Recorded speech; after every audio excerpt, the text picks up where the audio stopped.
لیے فرمایا اللہ ولی الذین آمنوا، اللہ دوست ہے ان لوگوں کا جو ایمان لے آئے، یخرجہم من الظلمات الی النور، وہ ان کو تاریکیوں سے روشنی میں لے آتا ہے، والذین کفروا اولیاؤہم الطاغوت، اور وہ لوگ جنہوں نے کفر کیا، انکار کیا، ان کے دوست طاغوت ہیں، وہ اللہ کو چھوڑ کر شیطانوں کو دوست بناتے ہیں، اور وہ شیطان ان کے لیے کیا کرتے ہیں، یخرجونہم من النور الی الظلمات، وہ انہیں روشنی سے نکال کر اندھیروں میں لے جاتے ہیں، اولئک اصحاب النار، یہی لوگ دوزخ کے ساتھی ہیں، آگ والے ہیں، ہم فیہا خالدون، وہ اس میں ہمیشہ رہیں گے۔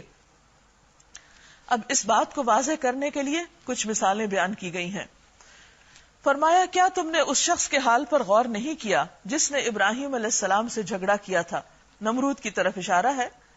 کس بات پہ جھگڑا تھا؟ کہ ابراہیم کا رب کون ہے، اس بنا پر کہ اس شخص کو اللہ نے حکومت دے رکھی تھی۔ چونکہ وہ صاحب اختیار تھا تو ابراہیم علیہ السلام نے جب اس کو اللہ سبحانہ وتعالیٰ کی عبادت کی طرف بلایا تو وہ جھگڑنے لگا۔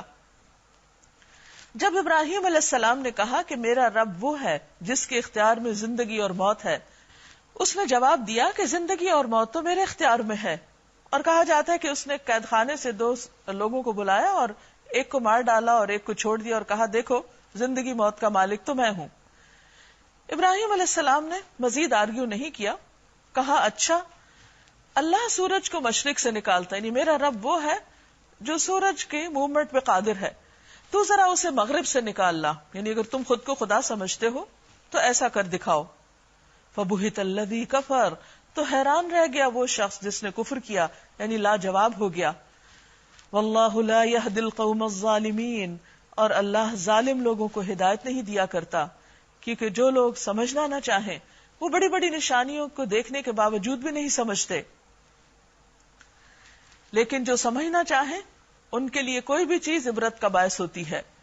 تو ایک اور مثال دی گئی، یا پھر مثال کے طور پر اس شخص کو دیکھو جس کا گزر ایک ایسی بستی پر ہوا جو اپنی چھتوں پر اوندھی گری پڑی تھی۔ اس نے کہا یہ آبادی جو ہلاک ہو چکی ہے اسے اللہ کس طرح دوبارہ زندگی بخشے گا؟ اس پر اللہ نے اس کی روح قبض کر لی اور وہ 100 برس تک مردہ پڑا رہا۔ پھر اللہ نے اسے دوبارہ زندگی بخشی اور اس سے پوچھا بتاؤ کتنی مدت پڑے رہے ہو؟ اس نے کہا 1 دن یا چند گھنٹے رہا ہوں گا۔ فرمایا تم پر 100 برس اسی حالت میں گزر چکے ہیں، اب ذرا اپنے کھانے اور پانی کو دیکھو کہ اس میں ذرا تبدیلی واقع نہیں ہوئی، دوسری طرف ذرا اپنے گدھے کو بھی دیکھو کہ اس کا پنجر تک بوسیدہ ہو رہا ہے، اور یہ ہم نے اس لیے کیا ہے کہ ہم تمہیں لوگوں کے لیے ایک نشانی بنا دینا چاہتے ہیں۔ پھر دیکھو کہ ہڈیوں کے اس پنجر کو ہم کس طرح اٹھا کر گوشت پوست چڑھاتے ہیں۔ اس طرح جب حقیقت اس کے سامنے بالکل نمایاں ہو گئی تو اس نے کہا میں جانتا ہوں کہ اللہ ہر چیز پر قدرت رکھتا ہے۔ کہا جاتا ہے کہ یہ عزیر علیہ السلام تھے، اور انہوں نے جب نشانی دیکھی تو فوراً ہی اصل حقیقت کا اعتراف کر لیا۔ اس کے برعکس نمرود کے سامنے نشانی پیش کی گئی، دلیل پیش کی گئی تو وہ نہیں مانا۔